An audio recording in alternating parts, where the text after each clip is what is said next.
वर्ष 2026 महंगाई के मोर्चे पर आम लोगों के लिए बहुत बड़ी चुनौती लेकर आया।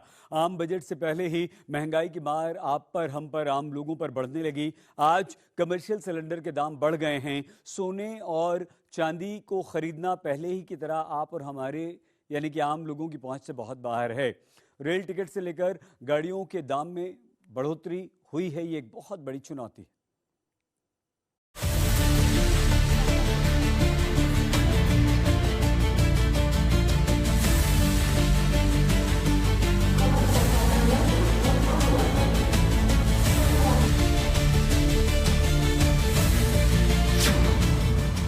सोना चांदी के दाम छुए आसमान।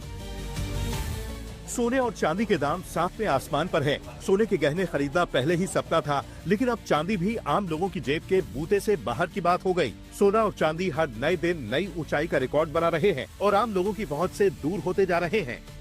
सवाल यही है कि एक आम आदमी शादी ब्याह में गहने कैसे खरीदेगा, क्योंकि 10 ग्राम सोने का भाव 1,30,000 से ऊपर है तो 100 ग्राम चांदी 22,000 के ऊपर है। साल 2026 में आम आदमी के सामने अब चुनौती यही है कि गहने खरीदे तो कैसे। सिलेंडर पर महंगाई की मार।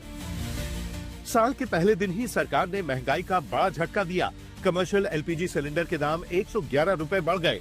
भले ही घरेलू सिलेंडर के दाम में कोई बढ़ोतरी नहीं हुई, लेकिन कमर्शियल सिलेंडर के दाम में हुए इजाफे का असर आम जनता की जेब पर पड़ेगा। अब होटल, रेस्टोरेंट और बाजारों में बिकने वाले खाने का सामान महंगा होगा, यानी आम जनता की जेब पर बोझ बढ़ना तय है। रेल का किराया महंगा। 2026 के आगाज से पहले ही रेल यात्रियों की जेब पर किराए का बोझ बढ़ चुका है। 215 किलोमीटर से ज्यादा की यात्रा के लिए साधारण क्लास में प्रति किलोमीटर 1 पैसे और मेल या एक्सप्रेस ट्रेनों के नॉन एसी और सभी ट्रेनों के एसी क्लास में किराया प्रति किलोमीटर 2 पैसे बढ़ा दिया गया है। यानी साल 2026 की शुरुआत रेल यात्रियों पर बढ़े किराए के बोझ से हुई है। अब आम जनता की चुनौती यही है कि 2026 में किराए और न बढ़े। कारों की कीमत हुई महंगी। नए साल पर कई कार कंपनियों ने अपनी गाड़ियों के दाम बढ़ाने का ऐलान करते ही आम लोगों को बड़ा झटका दिया। हुंडई, एमजी, निसान जैसी कंपनियों ने इनपुट कॉस्ट, लॉजिस्टिक्स खर्च समेत दूसरे खर्चों का हवाला देकर कीमतें बढ़ा दी हैं।